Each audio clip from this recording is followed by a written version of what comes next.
ಕನ್ಯಾ ರಾಶಿಯವರಿಗೆ ಕಾರ್ಯವನ್ನ ಎಚ್ಚರಿಕೆಯಿಂದ ಮಾಡಲಿಲ್ಲ ಅಂದ್ರೆ ತುಂಬಾ ಅನಾನುಕೂಲಗಳು ಸಾಧ್ಯತೆ.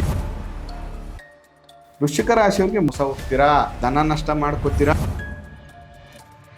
ಮೇಷರಾಶಿಯವರು ಸ್ವಲ್ಪ ಟೈಮ್ ಚೆನ್ನಾಗಿಲ್ಲ, ಸುಬ್ರಹ್ಮಣ್ಯ ಸ್ವಾಮಿ ಆರಾಧನೆಯನ್ನ ಮಾಡಿ.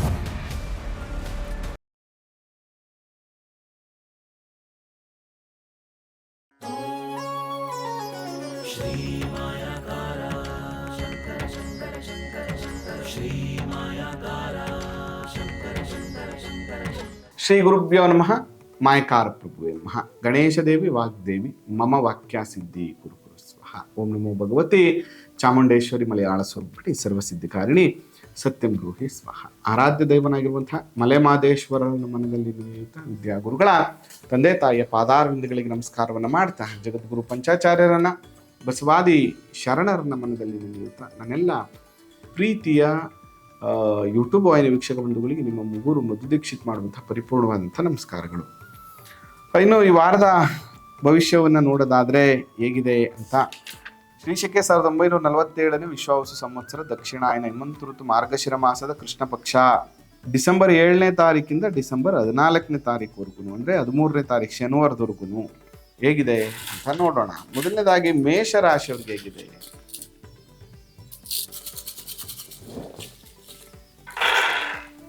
ಮೂರು, 6, 9, 10, 11 ಕವಡೆ ಅಂಗಾತ ಬಿದ್ದಿರುವಂಥದ್ದು. ಕಷ್ಟ ಉಂಟು. ವಾರದ ಕೊನೆಯಲ್ಲಿ ಸ್ವಲ್ಪ ಮಟ್ಟಿಗೆ ಅನುಕೂಲ ಆಗುತ್ತೆ. ಎಚ್ಚರಿಕೆಯಿಂದ ಕೆಲಸ ಕಾರ್ಯಗಳನ್ನ ಮಾಡಲಿಲ್ಲ ಅಂದ್ರೆ ಧನ ಮಾನ ಹಾನಿ ಆಗುತ್ತೆ. ಬಹಳ ಹುಷಾರಾಗಿರ್ಬೇಕು, ಇಲ್ಲ ಅಂದ್ರೆ ಸಮಸ್ಯೆ ಆಗುತ್ತೆ ಅಂತ. ಮೇಷರಾಶಿಯವರು ಸ್ವಲ್ಪ ಟೈಮ್ ಚೆನ್ನಾಗಿಲ್ಲ, ನೀವು ಮಾಡಿ ಸುಬ್ರಹ್ಮಣ್ಯ ಸ್ವಾಮಿ ಆರಾಧನೆಯನ್ನ ಮಾಡಿ, ಸುಬ್ರಹ್ಮಣ್ಯ ಸ್ವಾಮಿಯ ದರ್ಶನವನ್ನ ಮಾಡಿ, ಸ್ವಲ್ಪ ಅನುಕೂಲಗಳು ನಿಮಗೆ ಆಗ್ತದೆ. ಇನ್ನು ವೃಷಭ ರಾಶಿಯವ್ರಿಗೆ ಹೇಗಿದೆ ಅಂತ ನೋಡೋಣ.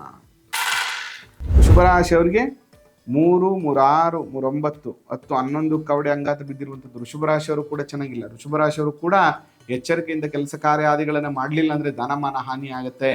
ಬಹಳ ಹುಷಾರಾಗಿರಿ. ಯಾವುದೇ ಒಂದು ಕೆಲಸ ಕಾರ್ಯಗಳನ್ನ ಮಾಡುವಂತ ಮುಂಚೆ, ಯಾವುದಾದ್ರೂ ಒಂದು ಕಮಿಟ್ಮೆಂಟ್ ಮಾಡ್ಕೊಳ್ಳೋಕ್ಕಿಂತ ಮುಂಚೆ 10 ಸರಿ ಯೋಚನೆ ಮಾಡ್ಬಿಟ್ಟು ನೀವು ನಿರ್ಧಾರವನ್ನ ಮಾಡ್ಕೊಳ್ಳಿ. ವೃಷಭ ರಾಶಿಯಲ್ಲಿ ಮಿಥುನ ರಾಶಿಯವ್ರಿಗೆ ಹೇಗಿದೆ ಅಂತ ನೋಡೋಣ. ಮಿಥುನ ರಾಶಿಯವರಿಗೆ 2, 4, 6, 8, 10 ಕವಡೆ ಅಂಗಾತ ಬಿದ್ದಿರುವಂಥದ್ದು. ಸುಖ ಭೋಜನ, ಆಪ್ತ ಮಿತ್ರರ ದರ್ಶನ ಸುಖವಿದೆ. ಕಾರ್ಯದಲ್ಲಿ ಅನುಕೂಲ ಇದೆ, ಸಂಶಯ ಬೇಡ. ಯಾವುದೇ ಒಂದು ವ್ಯವಹಾರವನ್ನು ಮಾಡಿದ್ರು ಕೂಡ ಅನುಕೂಲ ಆಗುತ್ತೆ ಮಿಥುನ ರಾಶಿಯವರಿಗೆ. ಕರ್ಕಾಟಕ ರಾಶಿಯವ್ರಿಗೆ ಹೇಗಿದೆ ಅಂತ ನೋಡೋಣ. ಕರ್ಕಾಟಕ ರಾಶಿಯವರಿಗೆ 3, 6, 9, 10 ಕವಡೆ ಅಂಗಾತ ಬಿದ್ದಿರುವಂಥದ್ದು. ಸುಖ ಭೋಜನ, ಆಪ್ತ ಮಿತ್ರರ ದರ್ಶನ, ಕಾರ್ಯದಲ್ಲಿ ಅನುಕೂಲ ಇದೆ. ಅಂದುಕೊಂಡಂಥ ವಿಚಾರದಲ್ಲಿ ಸಂಶಯ ಬೇಡ. ನೀವು ಅಂದುಕೊಂಡಂಥ ಎಲ್ಲ ಕೆಲಸ ಕಾರ್ಯಗಳು ಕೂಡ ಕರ್ಕಾಟಕ ರಾಶಿಯವ್ರಿಗೆ ಈ ವಾರ ಆಗುತ್ತೆ. ಇನ್ನು ಸಿಂಹ ರಾಶಿಯವ್ರಿಗೆ ಹೇಗಿದೆ ಅಂತ ನೋಡೋಣ. ಸಿಂಹ ರಾಶಿಯವ್ರಿಗೆ 5, 10, 15 ಕವಡೆ ಅಂಗಾತ ಬಿದ್ದಿರುವಂಥದ್ದು. ಸಿಂಹ ರಾಶಿಯವರಿಗೆ 15 ಕವಡೆ ಅಲ್ಪ ಜಯವಿದೆ. ಅಂದ್ರೆ ಕಾರ್ಯ ಏನೇ ನೀವು ಮಾಡಿ ಅದರಲ್ಲಿ ಅಲ್ಪ ಜಯ ಇದೆ. ನಾನಾ ರೀತಿಯಲ್ಲಿ ಚಿಂತೆ, ಕಷ್ಟದಿಂದ ಧನಲಾಭ, ಕೊನೆಯಲ್ಲಿ ಸ್ವಲ್ಪ ಪ್ರಯತ್ನದಿಂದ ಅನುಕೂಲ ಆಗುತ್ತೆ ಅಂತ. ಅಂದ್ರೆ ತುಂಬಾ ಪರಿಶ್ರಮ ಪಟ್ಟರು ನೀವು ಅನ್ಕೊಂಡ ತರ ಆಗಲ್ಲ ಯಾವ್ದು, ಅಥವಾ ನೀವು ಹಾಕಿರೋ ಇನ್ವೆಸ್ಟ್ಮೆಂಟ್ ಕೂಡ ಪೂರ್ಣ ಪ್ರಮಾಣದಲ್ಲಿ ಬರಲ್ಲ. ಅಲ್ಲಿಗೆ ಆಗುವಂತ ಸಾಧ್ಯ ಇರ್ತದೆ. ಸ್ವಲ್ಪ ಎಚ್ಚರಿಕೆಯಿಂದ ಈ ವಾರ ನೀವು ಮಾಡಬೇಕು. ಬೆಳಿಗ್ಗೆ ಎದ್ದ ತಕ್ಷಣ ಬಿಳಿ ಎಕ್ಕದ ಗಿಡಕ್ಕೆ ಸ್ವಲ್ಪ ನೀರನ್ನ ಹಾಕಿ ತಾಮ್ರದ ಪಾತ್ರೆಯಲ್ಲಿ, ಸ್ವಲ್ಪ ಅನುಕೂಲ ಆಗುತ್ತೆ. ಇನ್ನು ಕನ್ಯಾ ರಾಶಿಯವ್ರಿಗೆ ಹೇಗಿದೆ ಅಂತ ನೋಡೋಣ. ಕನ್ಯಾ ರಾಶಿಯವರಿಗೆ 5, 4, 9, 10, 11 ಕವಡೆ ಅಂಗಾತ ಬಿದ್ದಿರುವಂಥದ್ದು. ಕಷ್ಟ ಉಂಟು. ವಾರದ ಕೊನೆಯಲ್ಲಿ ಸ್ವಲ್ಪ ಮಟ್ಟಿಗೆ ಅನುಕೂಲ ಆಗುತ್ತೆ. ಕಾರ್ಯವನ್ನ ಎಚ್ಚರಿಕೆಯಿಂದ ಮಾಡಲಿಲ್ಲ ಅಂದ್ರೆ ತುಂಬಾ ಅನಾನುಕೂಲಗಳು ಸಾಧ್ಯತೆ ಇದೆ. ಬಹಳ ಹುಷಾರಾಗಿರ್ಬೇಕು. ಧನಮಾನ್ಯ ಹಾನಿ ಆಗುವಂತ ಸಾಧ್ಯತೆ ಇರ್ತದೆ. ಲಕ್ಷ್ಮೀ ನರಸಿಂಹಸ್ವಾಮಿಯ ಆರಾಧನೆ, ಸ್ತೋತ್ರವನ್ನ ಪಾರಾಯಣ ಮಾಡುವಂಥದ್ದು ತುಂಬಾ ಒಳ್ಳೆಯದು. ವೃಶ್ಚಿಕ ರಾಶಿಯವ್ರಿಗೆ ಹೇಗಿದೆ ಅಂತ ನೋಡೋಣ. ವೃಶ್ಚಿಕ ರಾಶಿಯವರಿಗೆ 3, 6, 9, 9, 12 ಕವಡೆ ಅಂಗಾತ ಬಿದ್ದಿರುವಂಥದ್ದು. ಮೋಸ ಹೋಗ್ತೀರಾ, ಧನ ನಷ್ಟ ಮಾಡ್ಕೋತೀರಾ, ಅನೇಕ ಕೆಲಸ ಕಾರ್ಯಗಳಿಗೆ ತೊಂದರೆ ಆಗುತ್ತೆ. ಅಧಿಕಾರಿಗಳಿಂದ, ಸುತ್ತ ಇರೋರಿಂದ ನಿಮಗೆ ತೊಂದರೆ ಆಗುತ್ತೆ. ಬಹಳ ಎಚ್ಚರಿಕೆಯಿಂದ ಇರಿ. ನೀವು ಮಾಡಬೇಕಾಗಿರೋದು ಏನಪ್ಪಾ ಅಂತಂದ್ರೆ, ಒಂದು ಮೃತ್ಯುಂಜಯ ಸ್ವಾಮಿ ದೇವಸ್ಥಾನದಲ್ಲಿ ಹೋಗಿ ಒಂದು ಅಭಿಷೇಕವನ್ನ ಮಾಡಿಸಿ, ಅಥವಾ ಒಂದು ಹೆಸರಲ್ಲಿ ಒಂದು ಅರ್ಚನೆಯನ್ನ ಮಾಡಿ, ಸ್ವಲ್ಪ ಅನುಕೂಲ ಆಗುತ್ತೆ. ಇನ್ನು ಧನುರಾಶಿಯವರಿಗೆ ಹೇಗಿದೆ ಅಂತ ನೋಡೋಣ. 4, 4, 8, 8, 2, 10 ಕವಡೆ ಅಂಗಾತ ಬಿದ್ದಿರುವಂಥದ್ದು. ಸುಖ ಭೋಜನ, ಆಪ್ತ ಮಿತ್ರರ ದರ್ಶನದಿಂದ ಸುಖವಿದೆ, ಅನುಕೂಲ ಇದೆ. ವ್ಯಾವಹಾರಿಕವಾಗಿ ಧನ ಲಾಭ ಆಗ್ತದೆ. ವ್ಯಾವಹಾರಿಕವಾಗಿ ಕೂಡ ಲಾಭ ಆಗ್ತದೆ ಈ ವಾರ. ಮಕರ ರಾಶಿಯವರಿಗೆ ಹೇಗಿದೆ ಅಂತ ನೋಡೋಣ. ಮಕರ ರಾಶಿಯವರಿಗೆ 3, 6, 6 ಒಂದು 7 ಕವಡೆ ಅಂಗಾತ ಬಿದ್ದಿರುವಂಥದ್ದು. ಬಂಧುಗಳ ಸಹಾಯದಿಂದ ಕಾರ್ಯಗಳು ನೆರವೇರ್ತದೆ. ಮನೆಯಲ್ಲಿ ಒಂದಷ್ಟು ಶುಭ ಮಂಗಳ ಕಾರ್ಯಗಳು ನೆರವೇರುವಂತಹದ್ದು, ಮಾತುಕತೆ ಆಗುವಂತಹ ಯೋಗ ಕೂಡ ಈ ವಾರ ನಿಮಗಿದೆ. ಕುಂಭರಾಶಿಯವರಿಗೆ ಹೇಗಿದೆ ಅಂತ ನೋಡೋಣ.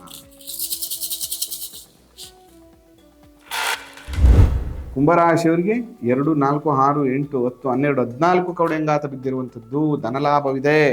ಆಭರಣ ಸಂಗ್ರಹ ಯೋಗ ಇದೆ. ಕಳೆದು ಹೋದಂತಹ ವಸ್ತು ಸಿಗುವಂಥದ್ದು, ಧನಲಾಭ, ಶಾರೀರಿಕ ಸೌಖ್ಯವು ಚೆನ್ನಾಗಿದೆ, ಅನುಕೂಲಗಳು ನಿಮಗೆ ಪ್ರಾಪ್ತಿ ಆಗ್ತದೆ. ಕುಂಭರಾಶಿಯವರಿಗೆ ಈ ವಾರ ಬಹಳ ಚೆನ್ನಾಗಿದೆ. ಮೀನರಾಶಿಯವರಿಗೆ ಹೇಗಿದೆ ಅಂತ ನೋಡೋಣ. ಮೀನರಾಶಿಯವರಿಗೆ 3, 6, 9, 12 ಕವಡೆ ಅಂಗಾತ ಬಿದ್ದಿರುವಂಥದ್ದು. ಕಳ್ಳರಿಂದ ಕಂಟಕ, ಅಧಿಕಾರಿಗಳಿಂದ ತೊಂದರೆ, ಸೌಖ್ಯವಿಲ್ಲ. ಜಾಗ್ರತೆಯಿಂದ ಕೆಲಸ ಕಾರ್ಯಗಳನ್ನು ಮಾಡಲಿಲ್ಲ ಅಂದ್ರೆ ತುಂಬಾ ಅನಾನುಕೂಲ ಆಗುತ್ತೆ. ಫೈನಾನ್ಷಿಯಲಿ ಸ್ಟ್ರಗಲ್ ಮಾಡ್ತೀರಾ. ಬಹಳ ಎಚ್ಚರಿಕೆಯಿಂದ ಇರಬೇಕಾಗ್ತದೆ. ನೀವು ಮಾಡಬೇಕಾಗಿರುವಂಥದ್ದು ಫಸ್ಟ್ ಮನೆ ದೇವಸ್ಥಾನಕ್ಕೆ ಹೋಗ್ಬಿಟ್ಟು ಒಂದು ನಮಸ್ಕಾರ ಪೂಜೆಯನ್ನು ಮಾಡ್ಕೊಂಡು ಬನ್ನಿ. ಇದರಿಂದ ಈ ಸಂಕಷ್ಟಗಳೆಲ್ಲವೂ ಕಮ್ಮಿ ಆಗುತ್ತೆ. ಮತ್ತು ಮನೆಯ ದೇವ್ರ ಮನೇಲಿ ತುಪ್ಪದ ದೀಪವನ್ನು ಹಚ್ಚಿಡಿ ಅಂತ ಹೇಳ್ತಾ ಈ ಸಂಚಿಕೆನ ಮುಗಿಸ್ತಾ ಇದ್ದೇನೆ. ಆ ಮಲೆ ಮಹದೇಶ್ವರರ ಅನುಗ್ರಹ ಸದಾ ನಿಮ್ಮ ಮೇಲೆ ಇರಲಿ. ಯಾರೆಲ್ಲ ನಮ್ಮ ಚಾನಲ್ ಸಬ್ಸ್ಕ್ರೈಬ್ ಆಗಿಲ್ಲ ಸಬ್ಸ್ಕ್ರೈಬ್ ಮಾಡಿ. ಅದ್ರ ಜೊತೆಗೆ ನಿಮಗೂ ಕೂಡ ಜ್ಯೋತಿಷ್ಯ, ವಾಸ್ತು, ಪ್ರಶ್ನೆಶಾಸ್ತ್ರ ತಿಳ್ಕೋಬೇಕು, ಕಲಿಬೇಕು ಅಂದರೆ ನೇರವಾಗಿ ಭೇಟಿ ಮಾಡಿ. ನಮಸ್ಕಾರ.